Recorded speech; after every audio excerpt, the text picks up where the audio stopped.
Hello everyone, welcome to railway study Adda. आज हम लोग प्रैक्टिस सेट 53 करेंगे। चलिए क्वेश्चन नंबर 1 पे आते हैं। क्वेश्चन नंबर 1 में कह रहा है, किसी पिंड पर लगाए गए बल द्वारा किया गया कार्य पिंड द्वारा बल की दिशा में तय की गई दूरी और लगाए गए बल की मात्रा के गुणनफल के बराबर होता है। निम्नलिखित में से कौन सा कार्य की इकाई नहीं है? Option number A kilogram metre per second square. Option number B kilogram metre square per second square. Option number C newton metre. Option number D joule. तो इसका सही जवाब क्या हो जाएगा? तो हम लोग जानते हैं वर्क बराबर क्या होता है, फोर्स इनटू मतलब बल की दिशा में जो पिंड द्वारा तय की गई दूरी हुई वो हुआ, यानी एफ एस कॉस थीटा का दिया हुआ रहेगा एंगल के बीच का दूरी। यानी कि अगर बल विपरीत दिशा में लग रहा, बल समान दिशा में लग रहा, बल अगर लंबवत लग रहा है तब हम लोग कॉस का यूज़ करते हैं। ऐसे W बराबर एफ एस हो जाएगा। तो उसके हिसाब से क्या हो जाएगा? तो हम लोग जानते हैं ऑप्शन नंबर ए इसका क्या है, बिल्कुल गलत जवाब है। यानी किलोमीटर पर सेंटीमीटर स्क्वायर इसका क्या होगा, इसकी इकाई नहीं होगी। यानी ऑप्शन नंबर ए इसका इकाई नहीं है। बाकी जो किलोग्राम पर मीटर स्क्वायर हो जाएगा, फिर जूल भी इसका इकाई हो जाएगा, न्यूटन मीटर भी इसका इकाई हो जाएगा। आई होप कि सबको समझ आ रहा होगा। अब हम लोग क्वेश्चन नंबर 2 पे आते हैं। क्वेश्चन नंबर 2 में कह रहा है, सर्किट में बिजली के प्रवाह का पता लगाने हेतु निम्नलिखित में से किस उपकरण का प्रयोग किया जाता है? Option number A galvanometer. Option number B anemometer. Option number C barometer. Option number D lactometer. तो इसका सही जवाब क्या हो जाएगा? तो बिजली के प्रवाह के लिए हम लोग जानते हैं ऑप्शन नंबर ए गैल्वेनोमीटर का उपयोग किया जाता है। गैल्वेनोमीटर इसका क्या है, बिल्कुल सही जवाब है। गैल्वेनोमीटर धारा मापी क्या है, उपकरण होता है। इससे हम लोग धारा की उपस्थिति का पता लगाते हैं। अगर वायु दाब मापी बोला जाएगा तो इससे वायुमंडल में दबाव का मापा जाता है। वेग मापक में इसमें हवा का वेग मापा जाता है। दूध मापी में इसमें दूध की शुद्धता की माप की जाती है। अब हम लोग क्वेश्चन नंबर 3 पे आते हैं। क्वेश्चन नंबर 3 में कह रहा है, खाली स्थान कणों की गतिज ऊर्जा अधिकतम होती है। ऑप्शन नंबर ए द्रव। Option number B plasma. Option number C ठोस। Option number D gas. तो क्या हो जाएगा? इसका सही जवाब क्या हो जाएगा? तो किसी वस्तु की जो गतिज ऊर्जा, वस्तु के किसी भी वस्तु की जो गति के कारण उत्पन्न ऊर्जा, वस्तु को गतिज ऊर्जा कहते हैं। तो अगर कोई वस्तु, तो एक काम कीजिए, मतलब बता दे रहे डायरेक्टली आंसर पहले बता दे रहे। तो इसका सही जवाब क्या हो जाएगा? ऑप्शन नंबर डी इसका क्या है, बिल्कुल सही जवाब है। यानी गैस के कण सबसे ज़्यादा क्या होते हैं, गतिमान होते हैं, क्योंकि वो खुले हुए रहते हैं। तो उसमें से क्या हो जाएगा, सबसे ज़्यादा कण उसके सबसे ज़्यादा इधर उधर मूव करेंगे और उसमें गतिज ऊर्जा सबसे ज़्यादा होगी। वहीं अगर ठोस में देखा जाए तो उनके कण क्या होते हैं, बहुत टाइटली पैक्ड होते हैं, उनको स्पेस ही नहीं मिलता है, तो वो मूव नहीं कर सकते। वैसे ही अगर पानी में यानी द्रव में देखा जाए, मतलब पानी इसका एग्जाम्पल हो गया, द्रव में अगर देखा जाए तो उनके कण ठोस की अपेक्षा में ज़्यादा क्या होते हैं, गतिशील होते हैं। लेकिन ये भी थोड़ा क्या मतलब उतने फ्रीली मूव नहीं कर पाते हैं। तो इसका सही जवाब क्या हो जाएगा? ऑप्शन नंबर डी इसका बिल्कुल सही जवाब है। अब हम लोग क्वेश्चन नंबर 4 पे आते हैं।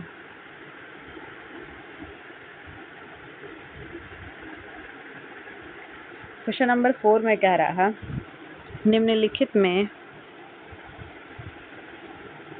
से न्यूटन का कौन सा गति का नियम, लॉ ऑफ मोशन, दीवार पर फेंका हुआ गेंद क्यों टकरा कर वापस लौटता है के संबंध की व्याख्या प्रदान करता है? ऑप्शन नंबर ए पहला गति नियम। ऑप्शन नंबर बी दूसरा गति नियम। ऑप्शन नंबर सी तीसरा गति नियम। ऑप्शन नंबर डी कोई भी नियम नहीं। तो इसका सही जवाब क्या हो जाएगा? तो इसका सही जवाब हो जाएगा ऑप्शन नंबर सी, तीसरा गति नियम। इसका क्या है? बिल्कुल सही जवाब है। यानी कि जब एक तरह से काम हो रहा है, क्रिया के विपरीत प्रतिक्रिया वाला कार्य हो रहा है। आई होप कि सबको समझ आ रहा होगा। अब हम लोग क्वेश्चन नंबर 5 पे आते हैं। क्वेश्चन नंबर 5 में कह रहा है, दिए गए दो कथनों ए और बी में से कौन सा कथन सत्य है? गुरुत्वाकर्षण बल क्या है इसके बारे में। ऑप्शन नंबर ए, दो वस्तुओं के द्रव्यमान के गुणनफल का सीधा अनुपातिक होता है। ऑप्शन नंबर बी, दोनों वस्तुओं के बीच की दूरी वर्ग के सीधा अनुपातिक है। इसका कौन सा ऑप्शन सही? ऑप्शन नंबर ए, केवल बी सत्य है जबकि ए असत्य है। ऑप्शन नंबर बी, केवल ए और बी दोनों असत्य है। ऑप्शन नंबर सी, केवल ए सत्य है जबकि बी असत्य है। ऑप्शन नंबर डी, ए और बी दोनों सत्य है। तो इसका सही जवाब क्या हो जाएगा? तो इसका सही जवाब हो जाएगा ऑप्शन नंबर सी, केवल ए सत्य है जबकि बी क्या हो जाएगा? असत्य हो जाएगा। हाँ, तो हम लोग जानते हैं कि F is directly proportional to क्या होता है? m1 m2, यानी दोनों वस्तुओं के बीच का डायरेक्टली प्रोपोर्शनल होता है, लेकिन इनडायरेक्टली उनके वर्ग का जो बीच का दूरी हुआ उनके वर्ग के व्युत्क्रमानुपाती होता है। इसीलिए ऑप्शन नंबर ए सिर्फ सही होगा और सॉरी डी गलत हो जाएगा। तो F इज इक्वल टू, इससे एक फॉर्मूला निकलता है G m1 m2 बटे में r², और G का मान जान लीजिए। G का मान हो जाएगा 6.67 इंटू 10⁻⁻11 न्यूटन मीटर स्क्वायर पर kg स्क्वायर होता है। इसको भी ध्यान रख लेना है, यानी ऑप्शन नंबर सी इसका बिल्कुल सही जवाब है। अब हम लोग क्वेश्चन नंबर 6 पे आते हैं। क्वेश्चन नंबर 6 में कह रहा है, किसी भौतिक वैज्ञानिक के सम्मान में ध्वनि की आवृत्ति के एसआई मात्रक को नाम दिया गया है। Option number A, Werner Karl Heisenberg. Option number B, Heinrich Rudolf Hertz. Option number C, Albert Einstein. Option number D, J C Maxwell. तो इसका सही जवाब क्या हो जाएगा? तो इसका सही जवाब हो जाएगा option number B, Heinrich Rudolf Hertz. Germany के जो कि भौतिक वैज्ञानिक थे, इन्होंने ही क्या किया था? ध्वनि की आवृत्ति के बारे में बताया। इन्हीं के सम्मान में एसआई मात्रक दिया गया है। किनका? हर्ट्ज रखा गया है ध्वनि का, आवृत्ति का। ऑप्शन नंबर बी इसका क्या है? बिल्कुल सही जवाब है। अब हम लोग क्वेश्चन नंबर 7 पे आते हैं। क्वेश्चन नंबर 7 में कह रहा है, किसी 2.5 सेंटीमीटर लंबी वस्तु को एक 16 सेंटीमीटर फोकस दूरी वाले अवतल दर्पण के मुख्य अक्ष पर 24 सेंटीमीटर की दूरी पर रखा गया है। निर्मित प्रतिबिंब की ऊंचाई खाली स्थान होगी। Option number A 1.5 centimetre. Option number B 5 centimetre. Option number C 1 centimetre. Option number D 2 centimetre. तो इसके लिए क्या करना पड़ेगा? पहले तो हम लोग को बनाना पड़ेगा। तो सबसे पहले चलिए बनाते हैं। तो क्या दिया हुआ है, यानी कि 2.5 क्या दिया हुआ? फिर से एक बार थोड़ा सा, अच्छा लंबी वस्तु है, तो इससे कोई ये नहीं है। अभी F बराबर, मेरा F बराबर 1/F बराबर 1/V प्लस 1/U। तो जिसमें क्या क्या दिया हुआ? 1/F दिया हुआ माइनस 1/16, 1/V U माइनस 1/24। क्योंकि ये मेरा अवतल दर्पण है, इसके अकॉर्डिंग V और F हम लोग लिखेंगे। तो 1/V बराबर हो जाएगा 1/में माइनस 1/16 प्लस 1/24। 1/V बराबर डायरेक्टली कर ले रहे हैं, यहाँ पर से आप लोग निकाल लीजिएगा। तो इसका आ जाएगा 48, माइनस में 48 1/। तो V बराबर मेरा कितना हो गया? माइनस 48 हो गया। हम लोग जानते हैं, सूत्र के माध्यम से हम लोग जानते हैं कि ऊपर में क्या हो जाता है? तो वस्तु की ऊंचाई, प्रतिबिंब की ऊंचाई बटा में वस्तु की ऊंचाई होता है। m बराबर क्या हो जाता है? प्रतिबिंब की ऊंचाई बटे में वस्तु की ऊंचाई। प्रतिबिंब का कितना दिया हुआ है? तो और V बाई यू भी होता है minus V by you. V positive में रहेगा अवतल दर्पण के लिए, तो यहाँ पे क्या हो जाएगा, वस्तु की ऊंचाई बताएं 1 बाई क्या हो जाएगा, ये 2.5, इधर मेरा कितना दिया हुआ -48 और बटा में -24, तो ये कट गया, यानी कि 2 बार में ये कट जाएगा, फिर 2.5 जो है इधर आकर के क्या हो जाएगा, मल्टीप्लाई हो जाएगा, यानी कि जो इमेज ऑफ का इमेज जो हुआ वो इधर आकर के मल्टीप्लाई, यानी 22.5 इंटू 2 बराबर हो जाएगा 5 सेंटीमीटर। किस ऑप्शन में है, ऑप्शन नंबर बी इसका क्या है, बिल्कुल सही जवाब है। आई होप कि सबको क्लियर हो गया होगा। हम लोग क्वेश्चन नंबर 8 पे आते हैं। क्वेश्चन नंबर 8 में कह रहा है, इनमें से कौन सा रासायनिक परिवर्तन का एक उदाहरण है। ऑप्शन नंबर ए ऊर्ध्वपातन, ऑप्शन नंबर बी क्रिस्टलीकरण, ऑप्शन नंबर सी निष्क्रियकरण, ऑप्शन नंबर डी आसवन। तो इसका सही जवाब क्या हो जाएगा, तो इसका सही जवाब हो जाएगा ऑप्शन नंबर सी। इसका क्या है, यानी निष्क्रियकरण इसका क्या है, बिल्कुल सही जवाब है। निष्क्रियकरण एक कैसी प्रक्रिया है, तो रासायनिक प्रक्रिया है। अब हम लोग क्वेश्चन नंबर 9 पे आते हैं।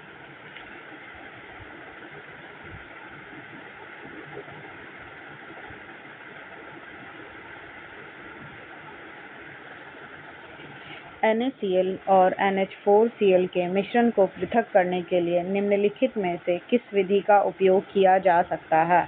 ऑप्शन नंबर ए क्रिस्टलीकरण, ऑप्शन नंबर बी ऊर्ध्वपातन, ऑप्शन नंबर सी अपकेंद्रण, ऑप्शन नंबर डी क्रोमैटोग्राफी।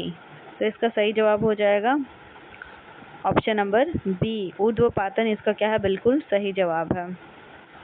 क्योंकि हम लोग जानते हैं कि जो अमोनियम क्लोराइड है ये डायरेक्टली क्या हो जाता है, बिना मतलब डायरेक्टली ठोस से डायरेक्टली गैस में परिवर्तित हो जाता है। इससे हम लोग ऊर्ध्वपातन विधि से हम लोग इसको क्या कर सकते हैं, परिवर्तित कर सकते हैं अलग करने के लिए।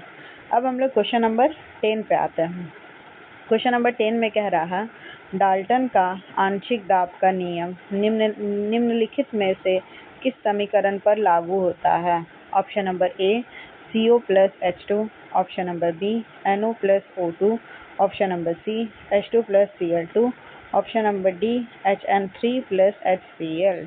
तो इसका सही जवाब क्या हो जाएगा, तो इसका सही जवाब हो जाएगा ऑप्शन नंबर ए, इसका क्या है, बिल्कुल सही जवाब है, यानी कि CO प्लस H2 इसका बिल्कुल सही जवाब है। डाल्टन का जो आंशिक दाब का नियम है ये क्या बताता है, दो या दो से अधिक गैस जो निश्चित ताप पर या निश्चित दाब पर एक बंद पात्र में रखी हो परंतु उसमें कोई रासायनिक अभिक्रिया नहीं हो रहा, तब उनका कुल दाब अलग अलग गैसों के आंशिक दाब के योग के बराबर होता है। इसी को हम लोग आंशिक दाब का नियम कहते हैं। जैसे कि P बराबर क्या हो जाएगा, P1 प्लस P2 प्लस ऐसे ही डॉट डॉट डॉट Pn तक का जाता है। तो ये वाला समीकरण किस में लागू होगा, बस CO प्लस H2 पे लागू होता है। अब हम लोग क्वेश्चन नंबर 11 पे आते हैं। क्वेश्चन नंबर 11 में कह रहा है कि निम्नलिखित ऑक्सीकरण अभिक्रिया के बारे में इनमें से कौन सा कथन सही है। ऑप्शन नंबर ए ऑक्सीकरण ऑक्सीजन का त्याग करने या हाइड्रोजन ग्रहण करने की प्रक्रिया है। ऑप्शन नंबर बी ऑक्सीकरण ऑक्सीजन और हाइड्रोजन त्याग करने की प्रक्रिया है। ऑप्शन नंबर सी ऑक्सीकरण ऑक्सीजन और हाइड्रोजन ग्रहण करने की प्रक्रिया है। ऑप्शन नंबर डी ऑक्सीकरण ऑक्सीजन ग्रहण करने या हाइड्रोजन त्याग करने की प्रक्रिया है। तो इसका सही जवाब क्या हो जाएगा, तो हम लोग जानते हैं ऑप्शन नंबर डी इसका क्या हो जाएगा, बिल्कुल सही जवाब हो जाएगा। यानी ऑक्सीजन क्या करता है, ये ग्रहण करता है और हाइड्रोजन का त्याग करता है। वही देखा जाए तो इलेक्ट्रॉन का भी क्या करता है, ये त्याग करता है। यानी 3 इसमें नियम, ऑक्सीकरण का 3 नियम याद रखना, ऑक्सीजन को ग्रहण करता, हाइड्रोजन का त्याग करता और इलेक्ट्रॉन का भी त्याग ही करता, वैसे वाले को ऑक्सीकरण कहेंगे। अब हम लोग क्वेश्चन नंबर 12 पे आते हैं। क्वेश्चन नंबर 12 में कह रहा है इनमें से कौन सा पदार्थ गैस्ट्रिक अम्ल के एक संगठक के रूप में पेट में नहीं स्रावित होता? Option number A potassium chloride, option number B sulphuric अम्ल, ऑप्शन नंबर सी हाइड्रोक्लोरिक अम्ल, option number D sodium chloride. तो इसका सही जवाब क्या हो जाएगा? तो इसका सही जवाब हो जाएगा ऑप्शन नंबर बी सल्फ्यूरिक अम्ल। इसका क्या है? बिल्कुल सही जवाब है। यानी सल्फ्यूरिक अम्ल गैस्ट्रिक अम्ल के रूप में पेट में नहीं स्रावित होता है। इसका रासायनिक सूत्र क्या होता है? तो H2SO4 होता है। इसका प्रयोग हम लोग पेट्रोलियम के शोधन में, विस्फोट बनाने में, औषधियाँ बनाने में, संचायक बैटरी आदि में किया जाता है। इसको भी थोड़ा ध्यान रख लेना है। अब हम लोग क्वेश्चन नंबर 13 पे आते हैं। क्वेश्चन नंबर 13 में कह रहा है डोबेराइनर ने 3 तत्वों के समूह की पहचान कर उन्हें नाम दिया था। ऑप्शन नंबर ए ट्रायड, जिसको त्रिक बोलते हैं, option number B thrice, option number C tetrad, option number D tritium.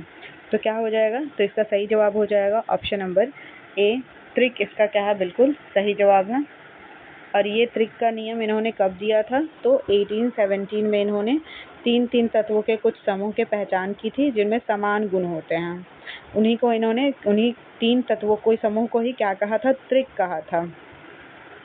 ये जर्मन के रहने वाले थे, को भी ध्यान रखना है। और ये बताए थे कि 2 परमाणु द्रव्यमान के अगल बगल का जो हो जाएगा वो बीच के, मतलब उनके औसत के द्रव्यमान के बराबर होगा। ये चीज़ ये बताए थे, डोबेराइनर बताए थे।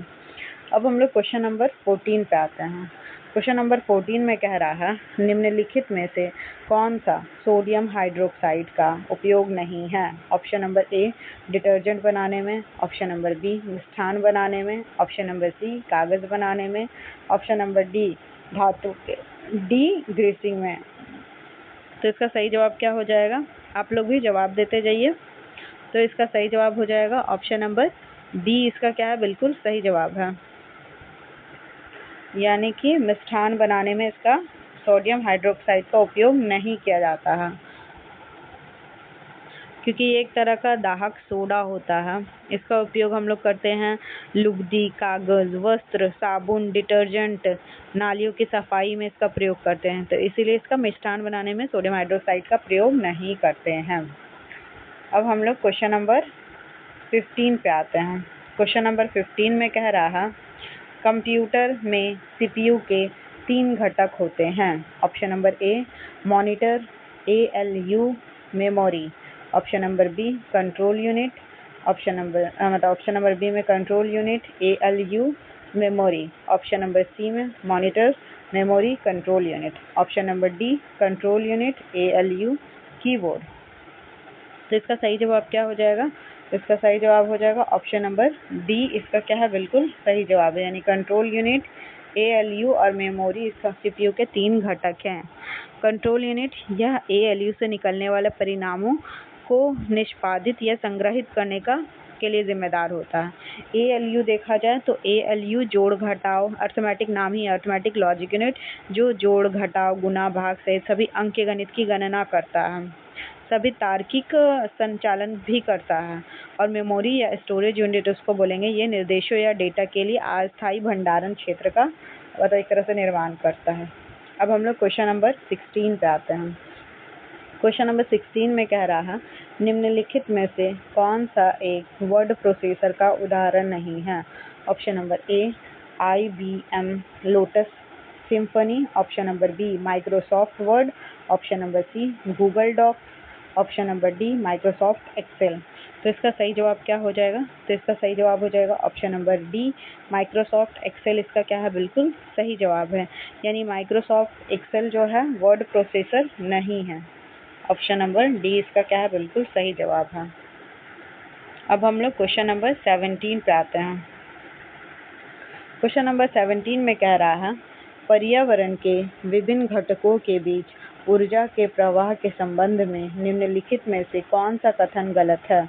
ऑप्शन नंबर ए प्रत्येक कोशीय स्तर पर्यावरण में ऊष्मा के रूप में कुछ ऊर्जा का क्षय करती है, ऑप्शन नंबर बी ऊर्जा का प्रवाह एक दिशीय होता है, ऑप्शन नंबर सी प्रत्येक कोशीय स्तर पर मौजूद कार्बनिक पदार्थ की मात्रा 10% होती है, ऑप्शन नंबर डी हरे पौधे पत्तियों पर पड़ने वाली सौर ऊर्जा में से लगभग 10% को अवशोषित करते हैं। तो इसका सही जवाब क्या हो जाएगा? तो ऑप्शन नंबर डी इसका क्या है? बिल्कुल गलत जवाब है। यहाँ पे 10% के बजाय अगर 1% रहता तो क्या हो जाता? बिल्कुल सही हो जाता। यानी ऑप्शन नंबर डी इसका बिल्कुल गलत जवाब है। बाकी सारे ऑप्शन क्या है? बाकी सब सही है। अब हम लोग क्वेश्चन नंबर 18 पे आते हैं। क्वेश्चन नंबर 18 में कह रहा है खालिस्तान को पेरिस समझौते को संयुक्त राष्ट्र के न्यूयॉर्क स्थित मुख्यालय में पृथ्वी दिवस के अवसर पर हस्ताक्षर के लिए रखा गया था। ऑप्शन नंबर ए 22 अप्रैल 2012, ऑप्शन नंबर बी 22 अप्रैल 2014, ऑप्शन नंबर सी 22 अप्रैल 2018, ऑप्शन नंबर डी 22 अप्रैल 2016। तो इसका सही जवाब क्या हो जाएगा? तो इसका सही जवाब हो जाएगा ऑप्शन नंबर डी इसका क्या है? बिल्कुल सही जवाब है। यानी कि 22 अप्रैल 2016 पृथ्वी दिवस के अवसर पर हस्ताक्षर किया गया। उसी के अवसर पर हम लोग आज भी क्या करते हैं? पृथ्वी दिवस मनाते हैं। और संयुक्त राष्ट्र का मुख्यालय न्यूयॉर्क में है, इसको भी ध्यान रखना है। और ये ग्लोबल वार्मिंग पे होने वाला एक सर्वसम्मति है, इसको भी ध्यान रखना है। अब हम लोग क्वेश्चन नंबर 19 पे आते हैं। क्वेश्चन नंबर 19 में कह रहा है सब्जियों, फूलों और फलों जैसी उच्च मूल्य वाली फसलों की खेती को क्या कहा जाता है?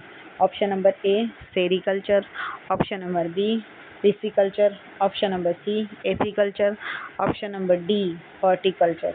तो इसका सही जवाब हो जाएगा ऑप्शन नंबर डी हॉर्टिकल्चर कहा जाता है। उच्च मूल्य वाली वस्तुओं को क्या कहा जाता है? हॉर्टिकल्चर कहा जाता है। अब हम लोग क्वेश्चन नंबर 20 में आते हैं। क्वेश्चन नंबर 20 में कह रहा है निम्नलिखित में से किन अस्थायी ऊतकों में कोशिकाएं मृत होती है? Option number A parenchyma, option number B collenchyma, option number C sclerenchyma, option number D aerenchyma. तो इसका सही जवाब हो जाएगा ऑप्शन नंबर सी इसका क्या है? बिल्कुल सही जवाब है। यानी स्क्लेरेन्काइमा जो है उसकी वो एक सरल स्थायी ऊतक है। इसकी कोशिका क्या होती है? कोशिका भित्ति कठोर भी होती है, मोटी और लिग्निन युक्त होती है, और इसकी कोशिकाएं मृत भी होती है, इसको भी ध्यान रखना है। सेल्यूलोज पाया जाता है, हेमीसेल्यूलोज तथा लिग्निन का जमाव होता है। अब हम लोग क्वेश्चन नंबर 21 पे आते हैं। क्वेश्चन नंबर 21 में कह रहा है सबसे व्यापक रूप से स्वीकृत सिद्धांतों में से एक के अनुसार पृथ्वी पर जीवन की उत्पत्ति सबसे पहले पृथ्वी के वायुमंडल में खालिस्तान मिश्रण शामिल था। ऑप्शन नंबर ए हाइड्रोजन, कार्बन डाइऑक्साइड, NH3 और CH4, option number B H2S, CH4 और NH3, ऑप्शन नंबर सी O2, NH3, CH4 और जलवाष्प, option number D ozone, CH4, O2 और जलवाष्प। तो इसका सही जवाब क्या हो जाएगा? तो इसका सही जवाब हो जाएगा ऑप्शन नंबर बी इसका क्या है? बिल्कुल सही जवाब है। यानी H2S क्या पहले से ही वायुमंडल में शामिल था? H2S, CH4 मीथेन और NH4 अमोनिया। अब हम लोग थोड़ा सा एक काम करते हैं, थोड़ा सा कुछ बता देते हैं। प्रारंभिक जो शुरुआत वाली अवस्था में पृथ्वी पर क्या था? वायुमंडल नहीं था। जलवाष्प, methane, carbon dioxide, hydrogen sulphide तथा अमोनियम आदि धरातल को ढकने वाली गलित पदार्थों से नियुक्त हुई थी। सूर्य से जो आने वाली परावैंगनिक किरणों ने क्या किया था? पानी को हाइड्रोजन तथा ऑक्सीजन में विखंडित कर दिया था, और हल्की H2 मतलब जो हाइड्रोजन गैस हुई वो मुक्त हो गई थी। हाइड्रोजन ऑक्सीजन ने अमोनिया एवं मीथेन के साथ मिलकर पानी और अन्य गैस की क्या की? मतलब अन्य गैस को बनाया था। पृथ्वी के चारों ओर ओजोन परत का गठन हुआ। जब ये सारा क्रिया हुआ और ये जब फिर ठंडा हुआ तो जलवाष्प बरसात के रूप में बरसी, और बहुत बारिश हुआ, और जिसके कारण जहाँ पे जितने गड्ढे थे वो सब क्या हो गया? बारिश के कारण भर गया, और उसी से महासागर का भी निर्माण हुआ। अब हम लोग क्वेश्चन नंबर 22 पे आते हैं। क्वेश्चन नंबर 22 में कह रहा है शुतुरमुर्ग के एक अंडे का माप कितना होता है? Option number A 170 mm into 130 mm। Option number B 170 m मतलब metre into 130 metre. Option number C 170 centimetre into 130 centimetre. Option number D 170 micrometre into 130 micrometre. तो इसको याद रखना, दुनिया का सबसे बड़ा जो उड़न पक्षी है वो शुतुरमुर्ग है। इसके अंडे की माप होती है 170 mm इंटू 130 mm, यानी कि ऑप्शन नंबर ए इसका क्या है, बिल्कुल सही जवाब है। और यह पक्षी कंकड़ पत्थर भी खाता है। दांत इसका अपना नहीं होता, इसीलिए खाना को क्या करता है, निगल देता है। और जब भोजन दूसरे पेट तक पहुंचता है तो इसमें एक गिजर्ड जो दूसरा पेट होता है उसमें मौजूद पत्थर इसे पीसने में क्या करता है, मदद करता है। अब हम लोग क्वेश्चन नंबर 23 पे आते हैं। क्वेश्चन नंबर 23 में कह रहा है उच्च रक्तचाप को अतिर रक्तदाब यानी हाइपरटेंशन भी कहा जाता है, यानी हाई ब्लड प्रेशर को हम लोग हाइपरटेंशन भी कहते हैं, जो खालिस्तान के कारण होता है। ऑप्शन नंबर ए मांसपेशियों के संकुचन। ऑप्शन नंबर बी धमनियों के संकुचन। ऑप्शन नंबर सी शिराओं के शिथिलन। ऑप्शन नंबर डी धमनियों के शिथिलन। तो इसका सही जवाब हो जाएगा ऑप्शन नंबर बी, इसका क्या है, बिल्कुल सही जवाब है। यानी धमनियों के संकुचन के कारण क्या होता है, हाइपरटेंशन, जिसको हाई ब्लड प्रेशर बोलेंगे, वो होता है। एक स्वस्थ मनुष्य में मतलब रक्त का जो दाब होता है 120/180 mmHg से ऊपर नहीं होना चाहिए। स्वस्थ का यही पहचान है। अब हम लोग क्वेश्चन नंबर 24 पे आते हैं। क्वेश्चन नंबर 24 में क्या कह रहा है, निम्नलिखित में से कौन सा हिस्सा मतलब न्यूरॉन का नहीं है। ऑप्शन नंबर ए कोशिकाएं। ऑप्शन नंबर बी तंत्रिकाक्ष। ऑप्शन नंबर सी शाखिका। ऑप्शन नंबर डी शंकु। तो इसका सही जवाब हो जाएगा ऑप्शन नंबर डी शंकु, इसका क्या है, बिल्कुल सही जवाब है। शंकु क्योंकि हम लोग के आँख में पाया जाता है, तो इससे भी हम लोग क्या कर सकते हैं, इस चीज़ को पकड़ सकते हैं, यानी ऑप्शन नंबर डी इसका बिल्कुल सही जवाब हो जाएगा। अब हम लोग लास्ट क्वेश्चन 25 पे आते हैं। 25 में कह रहा है काला जार के लिए उत्तरदायी जीवों की उत्पत्ति का कारण है। ऑप्शन नंबर ए अधोमुखी युग्मक विखंडन। ऑप्शन नंबर बी गुणक विखंडन। ऑप्शन नंबर सी अनुप्रस्थ युग्मक विखंडन। ऑप्शन नंबर डी रेखीय युग्मक विखंडन। तो इसका सही जवाब हो जाएगा ऑप्शन नंबर ए अधोमुखी युग्मक विखंडन, इसका बिल्कुल सही जवाब है। और अगर देखा जाए तो काला जार या काला अजार जिसको बोलेंगे लिशमैनिया इसका सबसे गंभीर रूप माना जाता है। ये लिशमैनिया डेनोवानी नामक परजीवी के काटने से होता है, इसकी उत्पत्ति ही अधोमुखी युग्मक विखंडन से होती है, को भी ध्यान रख लेना है। अगर आपको वीडियो पसंद आ रहा है तो वीडियो को लाइक कीजिए, चैनल को सब्सक्राइब कीजिए।